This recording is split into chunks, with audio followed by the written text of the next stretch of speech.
The emergency klaxons blared as Captain Marcus Keller frantically worked the controls of his research vessel, the Horizon. The ship bucked and shuddered, systems failing in cascading sequence as it plummeted toward the surface of Niveles, a previously unmapped ice planet at the edge of charted space. Mayday, Mayday. This is Captain Keller of the ISV Horizon. Engine failure and critical hull breach. Attempting emergency landing on uncharted planet. Coordinates follow. The transmission cut short as the communications array died, leaving only static in its wake. Marcus gritted his teeth as the planet's surface rushed up to meet him, a vast expanse of white and blue punctuated by jagged ice formations that glittered like daggers in the weak light of a distant sun.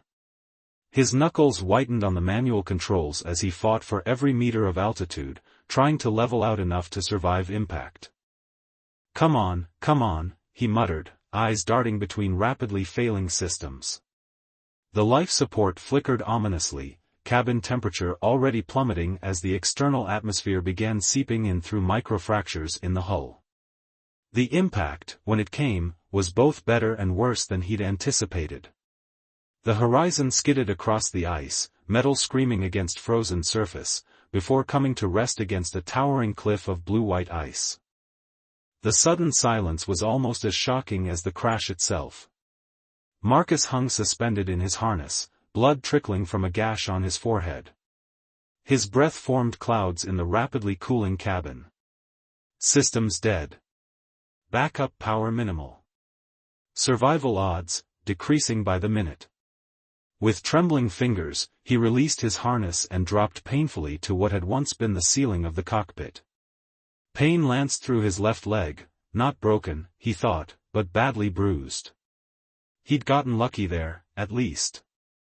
Outside, the wind howled like a living thing, carrying ice particles that pattered against the hull like tiny bullets. The thermometer, one of the few instruments still functioning, read -70°C and dropping as night approached. Without heat, he'd be dead within hours. Think, Marcus, he told himself, voice unnaturally loud in the dead ship. Survival kit. Emergency beacon. Thermal gear. The emergency locker had been crushed in the impact, but he managed to salvage a thermal suit, portable heater with maybe 2 hours of charge, 3 nutrition packets, and the emergency beacon, damaged but possibly reparable. The ship's distress signal had already activated on impact, but on this remote planet, it might be days or weeks before anyone picked up the transmission, if they ever did. Fully suited up, Marcus ventured outside, the wind immediately threatening to knock him off his feet. The landscape was bleakly beautiful, endless fields of ice stretching toward a horizon tinged purple with the setting sun. Crystalline formations caught the fading light, refracting it into rainbow patterns that danced across the snow. Not a bad place to die, he said aloud, the words instantly whipped away by the wind.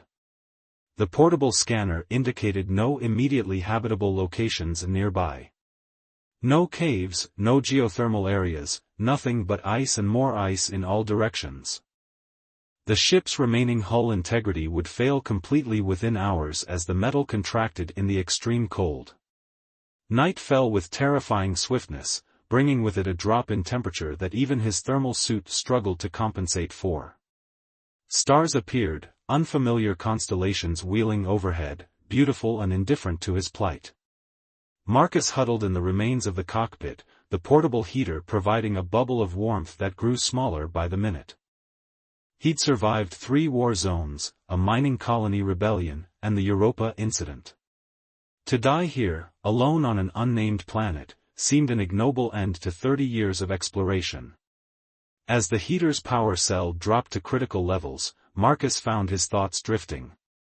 The cold no longer seemed so biting. A dangerous sign, the beginnings of hypothermia. He forced himself to move, to keep blood flowing to his extremities, but fatigue weighed him down like a physical presence. In the distance, through the viewport, something flickered. A light? No, impossible. This planet was uninhabited, never even properly surveyed. Just ice reflecting starlight, he told himself. A hallucination brought on by cold and shock. But there it was again, a pale blue glow, steadier this time, moving with purpose across the ice field. Marcus pressed his face to the cracked viewport, suddenly alert despite his exhaustion. Not a reflection. Not a star. Something was out there. The blue light pulsed rhythmically, growing brighter as it approached the crash site. Marcus hesitated, torn between caution and desperate hope. His thermal suit's temperature regulator had begun to fail, and the portable heater's power cell had finally died with a forlorn beep. With nothing left to lose, he forced his stiffening limbs to move, gathering what few supplies remained. "If I'm hallucinating, might as well enjoy the show," he muttered, voice raspy from the dry, frigid air. Stepping outside, the full force of the planet's night hit him like a physical blow. The temperature had dropped to nearly -90 degrees Celsius, and even through his visor, the cold burned his face. The stars above blazed with unnerving clarity in the atmosphere's thin upper reaches, casting just enough light to navigate the treacherous terrain. The blue glow had stopped moving, hovering about 200 meters away. Marcus stumbled forward, each step a battle against both the uneven ice and his own failing body. As he drew closer, the light resolved into a lantern-like object held aloft by a figure that stood impossibly still against the howling wind. At 50 meters, Marcus could see that the figure was humanoid but distinctly not human. Tall and slender, with proportions just different enough to trigger a sense of the uncanny. The being wore no apparent thermal protection despite the killing cold, just a simple garment that seemed to shimmer with its own inner light. At 20 meters, he could make out more details. The alien had silver-white skin that reflected the blue light of the lantern, creating an ethereal glow. Its face was smooth and largely featureless from a distance, though two large, luminous eyes tracked his approach. Where hair would be on a human, this being had what looked like thin crystalline filaments that moved gently despite the wind's chaotic patterns. "Hello," Marcus called out, his voice immediately swallowed by the storm. He raised a hand in what he hoped was a universal gesture of peaceful greeting. The alien tilted its head, studying him with unblinking eyes. Then, with deliberate slowness, it extended its free hand, palm upward. An invitation. Marcus took 5 more steps before his legs finally betrayed him. He collapsed onto the ice, the last of his strength gone. Through frosting eyelashes, he watched the alien approach, moving with fluid grace across the treacherous surface. Up close, the being's eyes were extraordinary, pale violet irises flecked with points of light like embedded stars. Its face, while alien, held an expression Marcus recognized instantly: concern. The alien knelt beside him, setting down the blue lantern. Its light revealed faint patterns beneath the being's silvery skin, intricate networks that pulsed with internal light, like a living circuit board. Without hesitation, it placed its hands on either side of Marcus's helmet. Too weak to resist, he could only watch as the alien's fingers, 6 on each hand, unnaturally long and jointed, worked with surprising dexterity at the helmet seal.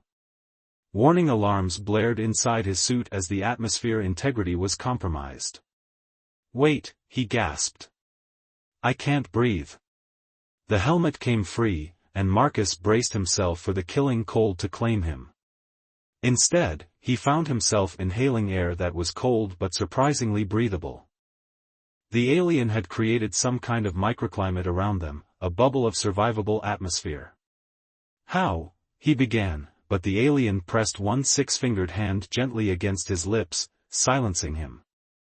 Its touch was neither warm nor cold, but tingled against his skin like a mild electric current. With surprising strength, the alien lifted Marcus to his feet, supporting his weight effortlessly. It gestured toward a formation of ice that Marcus had assumed was just another frozen outcropping. Now, he could see a narrow fissure running vertically through the ice wall, barely visible except for the faint blue light emanating from within. The alien guided him toward this crack, which widened as they approached. Marcus realized with a start that the ice itself was responding to the alien's presence, moving and reshaping to allow passage. They stepped through into a tunnel that sloped steeply downward, the walls glowing with the same blue bioluminescence as the lantern. As they descended, the air grew noticeably warmer. The tunnel twisted and branched, forming a complex labyrinth that would have been impossible to navigate without his guide. After what seemed like hours but might have been minutes, his time sense distorted by exhaustion and wonder, they emerged into an open space that stole what little breath remained in his lungs. A vast cavern stretched before them, its ceiling at least 30 meters high and studded with glowing crystal formations that provided gentle illumination. The floor was not ice but some kind of smooth stone, warm to the touch. In the center bubbled a pool of steaming water, surrounded by structures that could only be dwellings, organic-looking formations that seemed to have grown from the cavern floor rather than been built. Movement caught his eye, more aliens, perhaps a dozen, emerging from these structures to stare at the newcomer. They varied in height and the patterns beneath their skin, but all shared the same silvery complexion and star-flecked eyes. His guide finally spoke, producing a series of musical tones and clicks that seemed to resonate in Marcus's chest rather than his ears. The others responded in kind, their voices blending into a harmonic chorus that made the air itself vibrate. The alien turned to Marcus, placing one hand over its chest. Eloan, it said, the word formed carefully, as if testing how it felt on an unfamiliar tongue. Marcus understood. A name. With the last of his strength before exhaustion claimed him completely, he mirrored the gesture. Marcus, he replied, swaying on his feet. Eloan caught him as he collapsed, lowering him gently to the warm stone floor. As consciousness slipped away, Marcus had one final, clear thought: whatever these beings were, they had just saved his life. In the vast, cold emptiness of space, he had found not just shelter, but something far more precious. He had found mercy. Marcus awoke with a start, momentarily disoriented by the gentle blue luminescence surrounding him. He lay on a bed-like structure that seemed to be composed of the same organic material as the dwellings he'd glimpsed before losing consciousness. It molded perfectly to his body, providing support while remaining surprisingly pliant. Not dead, then, he murmured, taking stock of his condition. The pain in his leg had subsided to a dull ache, and someone had removed his damaged thermal suit, replacing it with a lightweight garment that felt like silk but radiated warmth. A soft musical tone drew his attention to the entrance of the chamber where Eloan stood, her silvery form silhouetted against the ambient light of the cavern beyond. She carried a shallow bowl fashioned from what appeared to be polished crystal. Eloan, Marcus said, testing the name on his tongue. Thank you for saving my life. She tilted her head, the crystalline filaments that served as her hair catching the light and refracting it into tiny rainbows. Though her face was alien in its proportions, Marcus could read curiosity in her expression. She approached, offering the bowl with a gesture that needed no translation: drink. The liquid inside was clear with a faint bluish tinge, similar to the bioluminescence that pervaded the cavern. Marcus hesitated only briefly before taking a careful sip. The taste was unlike anything he'd experienced, somewhere between fresh spring water and something distinctly alien, with a subtle sweetness that lingered pleasantly. It's good, he said, nodding and smiling in what he hoped was a universal sign of appreciation. Eloan's mouth curved slightly, her version of a smile revealing teeth that appeared to be made of the same crystalline substance as her hair. She gestured for him to follow and waited patiently as he rose on unsteady legs. The cavern beyond his chamber was even more impressive than his initial glimpse had suggested. The ceiling rose at least 50 meters overhead, lined with crystalline formations that emitted the omnipresent blue glow. The floor was a mosaic of stone and ice, polished smooth by countless years of use. Water flowed through carefully constructed channels, steaming gently as it passed. Other glacians, Marcus had decided on this name for Eloan species, moved about with fluid grace, some carrying tools or containers, others working at what appeared to be agricultural stations where strange, luminous plants grew in terraced beds. "Your home is beautiful," Marcus said, knowing she couldn't understand his words but hoping his tone conveyed his admiration. Eloan led him to a central area where several Galatians had gathered around what appeared to be salvaged pieces of his ship, the emergency beacon, his damaged tablet, and various instruments from the cockpit.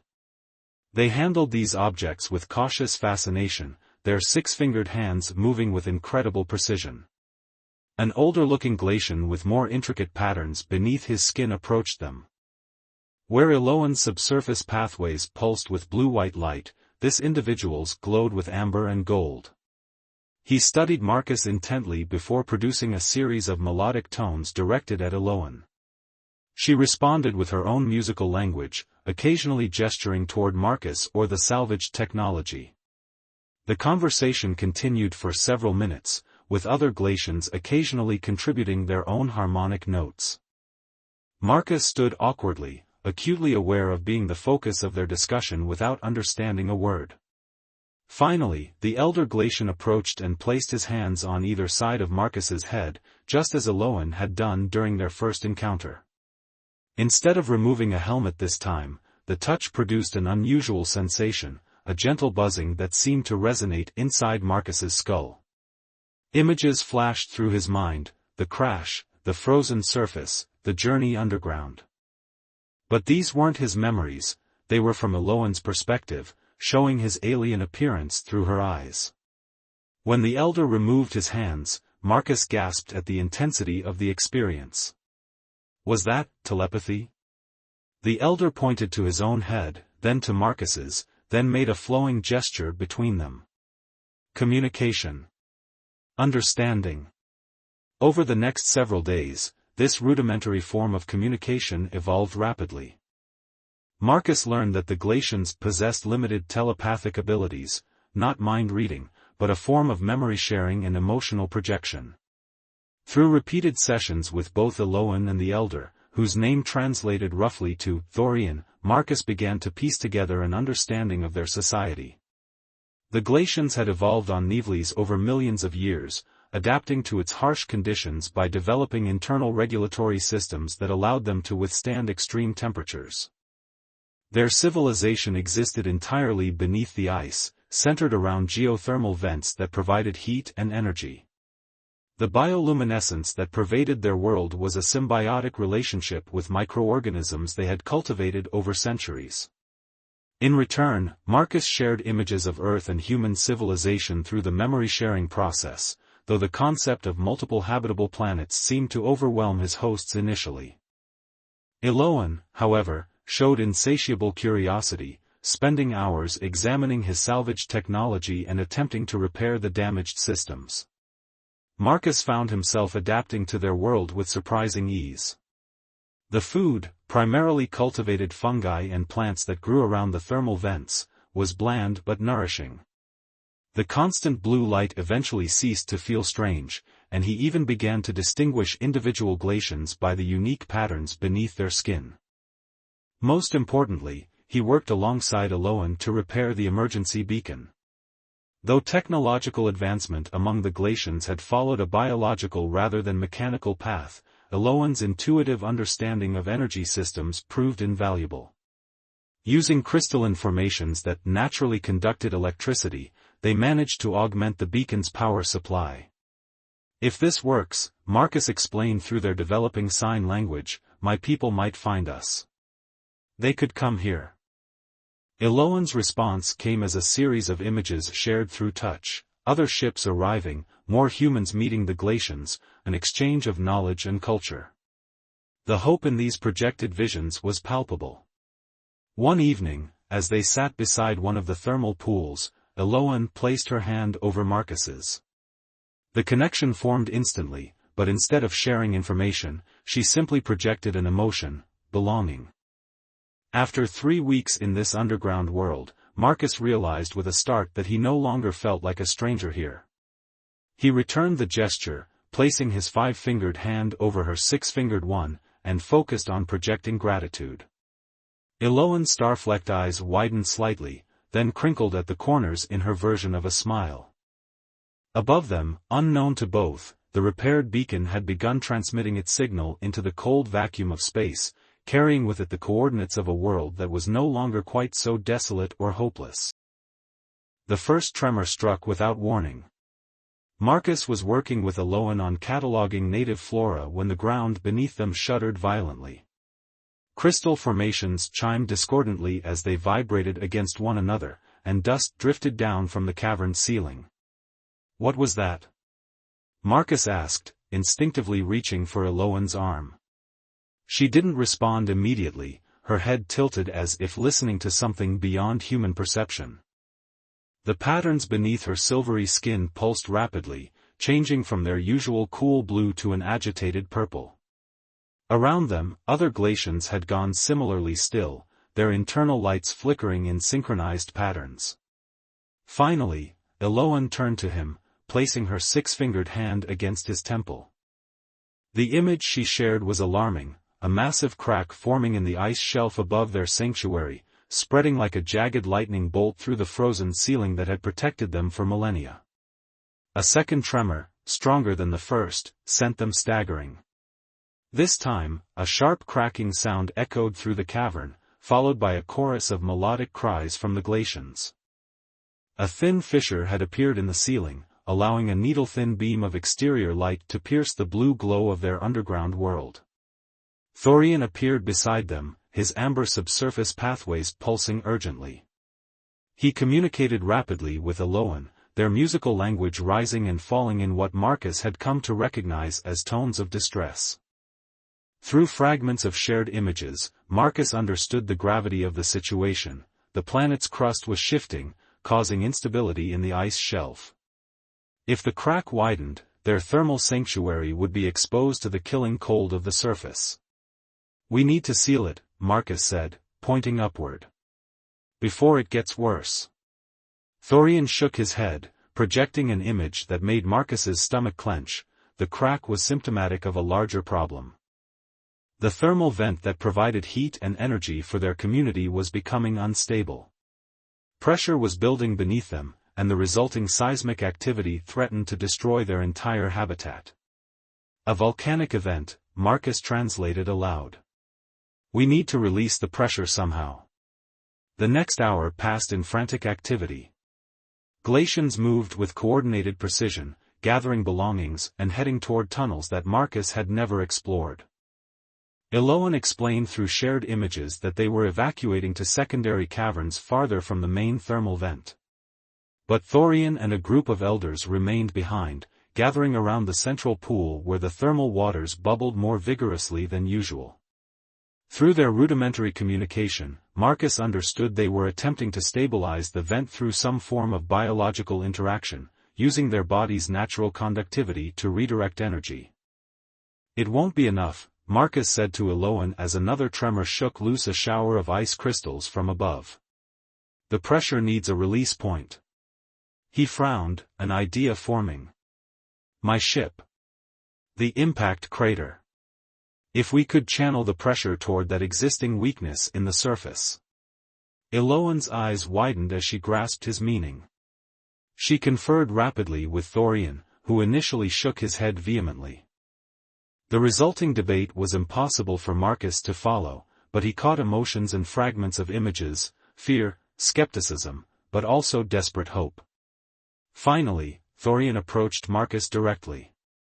The elder Glacian placed both hands on Marcus's temples, initiating the deepest connection they had yet shared. Marcus gasped as knowledge poured into his mind, the complex geothermal system beneath their feet, the biological methods the Glacians used to channel and regulate energy, the network of fissures and channels that had been cultivated over generations. "I understand," Marcus said when the connection broke, though his head pounded with the influx of alien concepts. "But we need equipment from my ship. Tools to redirect the flow." The journey to the surface was harrowing. The tunnels shook continuously, and twice they were forced to detour around passages that had collapsed. Four Glacians accompanied them, their bodies providing the microclimate that allowed Marcus to survive without his damaged thermal suit. The frozen landscape outside was in chaos. Fissures spider-webbed across the ice field, venting steam where underground water made contact with the frigid air. The horizon's crash site was barely recognizable, the ship now half buried in snow and ice, but still creating a significant depression in the surface. There, Marcus pointed, shouting to be heard over the howling wind and the rumble of shifting ice. We need to create controlled channels from the main pressure points to this location. Working with desperate speed, they retrieved crucial components from the ship, power conduits, thermal regulators, and most importantly, the vessel's remaining plasma drill. Using this technology in concert with the glacian's ability to manipulate ice, they began creating a network of narrow channels radiating from the central vent area toward the crash site. The work was grueling and dangerous. Twice, sudden pressure releases nearly engulfed them in superheated steam. One of the glacians collapsed from exhaustion, their silver skin taking on an alarming gray pallor. Even Aloan began to falter, the patterns beneath her skin dimming as she expended energy manipulating the ice structures. Almost there, Marcus encouraged, his own hands blistered and raw from handling hot components. The final connection was the most critical, and the most dangerous. As Marcus calibrated the plasma drill to create the last channel, the ground gave a violent heave. Aloan was thrown against a jagged ice formation, a cry of pain escaping her as it sliced through her shoulder. Silver-blue fluid, her blood, spattered the white snow. Marcus abandoned the drill, rushing to her side. Aloan. She pushed him away with surprising strength, pointing urgently at the abandoned equipment.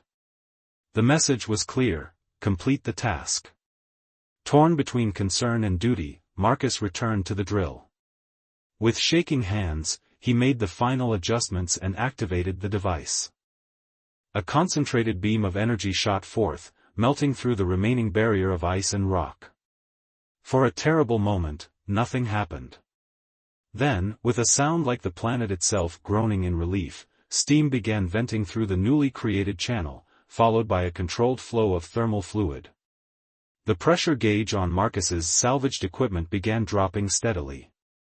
"It's working," he breathed, scarcely daring to believe it. The other glacians helped Aloan to her feet. Despite her injury, she approached the venting channel with professional interest, her star-flecked eyes analyzing the flow pattern. She placed her uninjured hand against Marcus's cheek, sharing not words or images this time, but pure emotion, relief, gratitude, and something deeper that made his heart race. As they stood watching the pressure safely dissipate, Marcus's repaired emergency beacon, still clutched in his belt pouch, began to pulse with an unfamiliar pattern. He pulled it out, staring in disbelief at the display. "Signal received," he translated aloud, his voice hoarse with emotion. "Rescue vessel dispatched. Estimated arrival, 16 hours. Aloan tilted her head, catching the significance if not the exact words. She touched the device gently, then looked up at the sky where, somewhere beyond the clouds and cold, a ship was coming. Their eyes met, and no telepathic connection was necessary to convey the question that hung between them. The crisis was averted, the community saved. But now Marcus faced a different kind of pressure, the weight of an impossible choice. The rescue vessel Artemis hung in low orbit above Nivelles, its sleek form visible as a bright star moving steadily across the night sky. Marcus stood at the edge of the ice field, thermal suit repaired and fully functional, staring upward at his ticket home. Behind him, the entrance to the underground world yawned like an open question. 16 hours had stretched to 36 as the Artemis navigated the planet's unpredictable atmospheric conditions. In that time, Marcus had barely slept, his mind churning with the decision that loomed before him. "Captain Keller, do you copy?" The voice crackled through his helmet comm for the dozenth time. "We have your position locked. Shuttle deployment in 20 minutes. Please confirm." Marcus raised his hand to the response button, hesitated, then finally pressed it. "I copy, Artemis. Position confirmed." His voice sounded strange to his own ears, distant and formal after weeks of musical Galatian tones and telepathic communication. A soft crunching of snow announced Eloan's approach. She moved with characteristic grace despite the bandage of crystalline fibers wrapped around her healing shoulder. In the weeks since their crash landing, Marcus had grown adept at reading her alien expressions, and the conflict in her star-flecked eyes mirrored his own. "They're coming," he said simply, knowing she would understand his tone if not his exact words. Eloan nodded, her crystalline hair capturing the starlight. She gestured toward the sky, then toward Marcus, a question in the tilt of her head. "Yes," he confirmed. "I could leave. Go home." Home. The word felt hollow somehow. Earth was 22 light-years away, a planet he hadn't set foot on in nearly a decade. His apartment in the Geneva colony was just a storage space for possessions he barely remembered. His parents were long dead, no siblings, relationships sacrificed to his career in deep space exploration. Behind Eloan, at a respectful distance, stood Thorian and a delegation of Galatians. In the aftermath of the crisis, Marcus had been formally recognized as a member of their community, the first outsider ever granted such status. The ceremony had been beautiful, involving harmonics that resonated through the ice caverns and the gifting of a small crystalline pendant that now hung around his neck, pulsing faintly with the same blue light as their bioluminescence. "I need to show you something," Marcus said, gesturing for Eloan to follow. They walked to where the horizon lay half buried in ice, now permanently integrated into the landscape after their improvised geothermal engineering. Much of the ship's technology had been salvaged, either by Marcus or by the increasingly curious Galatians, who had shown remarkable aptitude for understanding human tech. Inside the damaged hull, Marcus activated his tablet, repaired with Galatian crystal components, and brought up the files he'd spent the night preparing. "Look," he said, showing her the screen. It displayed technical schematics, solar collectors modified to work with Nevles's distant sun, communication arrays that could be integrated with the Galatians' natural crystalline conductors, atmospheric processors that could extend their habitable zone to the surface. Eloan studied the designs, her fingers trailing over the screen with delicate precision. She looked up at him, eyes wide with understanding. "I could go," Marcus said, tapping his chest, then pointing upward. "Or I could stay." He gestured around them. "And help build this. A bridge between our worlds." Eloan placed her hand against his temple, initiating their now familiar connection. The images she shared were vivid and complex, Galatians venturing to the surface with human technology protecting them from the cold, new caverns excavated with plasma tools, gardens flourishing under artificial light, and most strikingly, a permanent settlement where humans and Galatians could coexist, sharing knowledge and resources. When the connection broke, Marcus found his eyes damp with emotion. "You've thought about this too," he said softly. Thorian approached, his amber subsurface pathways glowing steadily. He had been initially suspicious of Marcus, but the crisis had forged respect between them. The elder Galatian extended both hands, palms upward, not seeking connection, but offering choice. In one hand he held a crystal similar to those used in Galatian structures, modified to interface with human technology. In the other, he held Marcus's repaired emergency transponder, the key to communication with the approaching shuttle. The symbolism needed no translation. Above them, the bright star that was the Artemis flared as it released the shuttle. They had perhaps 15 minutes before it reached the surface. Marcus took a deep breath, his decision crystallizing like ice forming in the planet's thin atmosphere. He reached out and took the crystal from Thorian's left hand. "I need to explain to them," he said, pointing upward. Thorian nodded gravely, returning the transponder to Marcus. The elder then placed both hands on Marcus's shoulders in a gesture that transcended species barriers, a blessing. When the shuttle touched down 10 minutes later, the pilot was clearly surprised to find Marcus waiting with a delegation of silver-skinned aliens. The rescue team's initial shock gave way to cautious fascination as Marcus explained his decision. "Captain, this is unprecedented," the Artemis's commander said via video link. "You're refusing evacuation?" "Not refusing," Marcus corrected. "Declining. This isn't a disaster site anymore, Commander. It's first contact. These beings, the Galactians, saved my life and together we saved their community. I'm requesting official recognition of Nivelles as an inhabited world and the establishment of a permanent human outpost here." "That's well beyond my authority," the commander sputtered. "Then take it up the chain," Marcus replied calmly. "Meanwhile, I'm staying as an unofficial ambassador. Send the diplomatic corps, scientific teams, whatever protocols first contact requires. But send them understanding that we come as guests, not colonizers." The negotiations continued for hours, but Marcus remained resolute. Finally, a compromise was reached. The shuttle would depart with full documentation of the Galactians and Marcus's formal request, but would leave behind a communication array and sufficient supplies for 6 months, the estimated time for an official mission to be organized. As the shuttle lifted off, disappearing into the darkening sky, Eloan stood shoulder to shoulder with Marcus. She didn't need telepathy to sense the mixture of uncertainty and conviction that coursed through him. She simply took his 5-fingered hand in her 6-fingered one, a bridge between worlds. "It begins," Marcus said, squeezing her hand gently.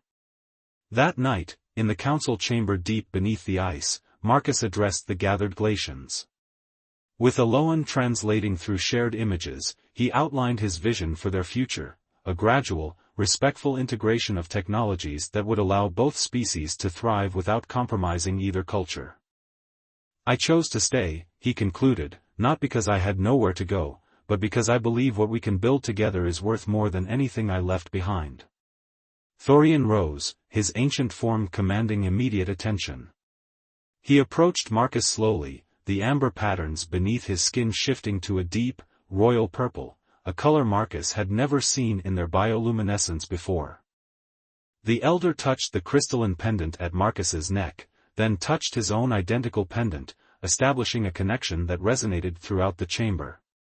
The image Thorian shared wasn't of the future or the past, but of the present moment, seen through the elder's eyes, a circle completed, a stranger become family, a frozen world suddenly warmed by possibilities.